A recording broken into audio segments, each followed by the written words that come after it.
Olá, pessoal, tudo bem? Vamos começar mais um episódio do podcast Psicologia Todo Dia.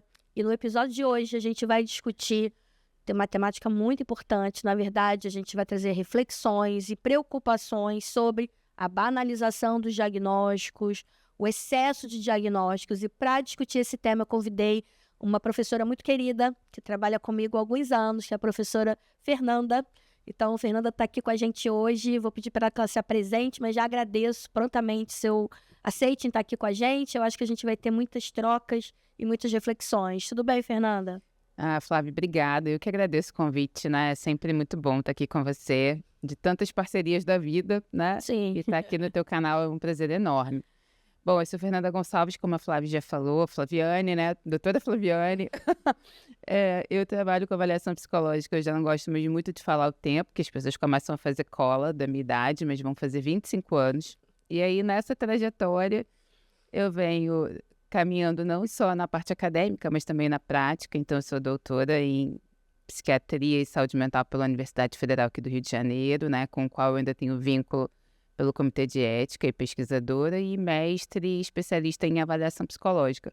Mas eu também atuo fazendo as avaliações, né? Por isso, essa temática é algo do meu cotidiano. Eu sou diretora da FGS Consultorias, que também é uma empresa de formação, que são as pós-graduações, e clínicas. Então, hoje a gente atende em 12 pontos do Rio de Janeiro e a gente se depara todo o tempo com a preocupação desses diagnósticos, que muitas vezes são tardios, mas muitas vezes também são super valorizados, né? E vai ser um prazer estar aqui conversando com você sobre isso. Que bom, fico feliz. Então, deixa eu te fazer uma pergunta. A gente tem percebido um pouco uma confusão, talvez, entre dificuldades e transtornos. E você acha que essa banalização, esse excesso de diagnóstico, isso tem dificultado o diagnóstico? Com certeza, sim. Como eu falei, eu já trabalho com isso há muito tempo. E quando eu comecei a fazer avaliação, as pessoas chegavam com comportamentos. Então, a mãe levava o filho para avaliar e dizia, olha, meu filho está muito agressivo, e eu queria entender o porquê que isso está acontecendo, mas agora ela vem com um nome. Agora ela vem dizendo, meu filho tem TOD, e eu preciso fazer uma avaliação. O fato de nós termos muito acesso à informação é benéfico, mas muitas vezes as pessoas recortam essas informações quando levam para fazer uma avaliação psicológica. E isso acaba demandando do profissional muita experiência, senão, de fato, ele acaba sendo direcionado para um diagnóstico equivocado. Então, se a mãe acha que o filho tem TOD, ela entra lá no Google, busca todos os critérios que ela consegue parear, e aí ela traz só essa informação para a gente. Mas, como você bem disse, né, os diagnósticos não são necessariamente... quando a gente pensa num comportamento disfuncional, você tem a dificuldade, você tem o déficit, você tem o transtorno, que são coisas distintas. Pensar num transtorno significa que você tem um comportamento que é muito frequente, que é muito intenso e que gera prejuízo. E ainda assim, os manuais, né, que ou o DSM-5-TR ou o CID, apontam que a gente precisa fazer uma classificação nosológica. Então, não é um comportamento que faz com que alguém tenha um transtorno, é um conjunto de características. E, normalmente, essas pessoas apresentam 2 comportamentos que são disfuncionais, que podem necessitar de intervenções, mas não são graves ou frequentes o suficiente para que aquilo seja nomeado como um transtorno, né? Então, na maioria das vezes, você se depara com alguém que tem uma dificuldade, mas não necessariamente com um transtorno. Isso é interessante, né? A gente tem percebido também na atualidade muitos diagnósticos tardios. Muitos adultos vindo à mídia, inclusive, para dizer que tem, nesse momento, receber um diagnóstico específico. Isso tem acontecido na sua realidade, lá na clínica? E o que você pensa sobre isso? Assim, os efeitos desse diagnóstico tardio para esse indivíduo que já é adulto? Tem acontecido. E aí agora nós vamos falar da informação por uma outra perspectiva, né? Então, no passado, algumas pessoas não tinham diagnóstico, porque também não tinham acesso ao conjunto de patologias que hoje é muito mais divulgado nas redes sociais, por exemplo.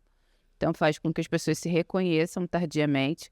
Normalmente, essas pessoas percebem que têm uma dificuldade, mas não buscam uma avaliação diferenciada. Então, é aquela criança que tem um histórico de reprovação, ou que sempre teve dificuldade de estabelecer vínculo com outras pessoas, que era muito introspectivo, mas que nunca foi investigado os motivos. E aí, muitas vezes, já adultos, tendo acesso a essa informação, ou porque tem alguém próximo que recebeu aquele diagnóstico, ou ouviu algo que fez com que ele se identificasse, buscou e, de fato, confirmou.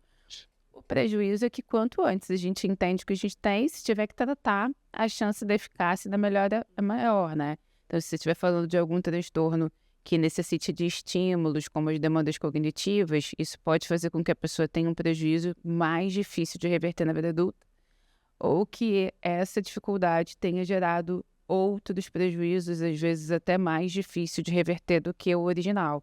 Então, hoje, se você pensar num transtorno do déficit de atenção e hiperatividade, em razão da frequência que é muito alta, nós temos muitos protocolos de intervenção.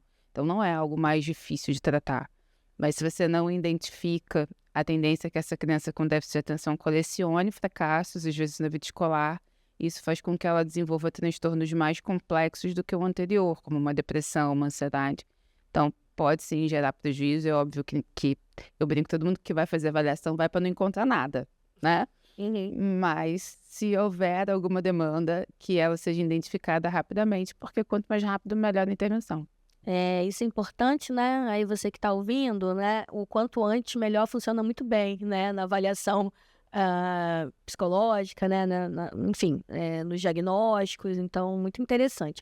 E aí eu queria saber também se já aconteceu lá na sua experiência de chegar pessoas com determinado diagnóstico, porque a gente está vivendo essa era, né? Dessa banalização, até o autodiagnóstico, muitas vezes. Se já chegaram pessoas com diagnósticos e você, depois do processo de avaliação, detectou que não era aquele diagnóstico, que era um outro diagnóstico. Isso já aconteceu? Você pode dar um exemplo de como foi? Sim, infelizmente sim, isso é frequente, né? E aí a gente vai esbarrar numa outra coisa que é a formação, porque na nossa graduação nós não temos tantas disciplinas de avaliação psicológica ou de psicopatologia.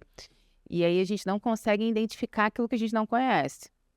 Então, muitas vezes o profissional que não é especializado em avaliação psicológica, ele dá um diagnóstico equivocado porque ele fala daquilo que ele conhece. Então, se hoje a gente tem muito essa discussão de TDAH, TOD, autismo, vai chover diagnósticos desse perfil, porque é o que as pessoas estão discutindo.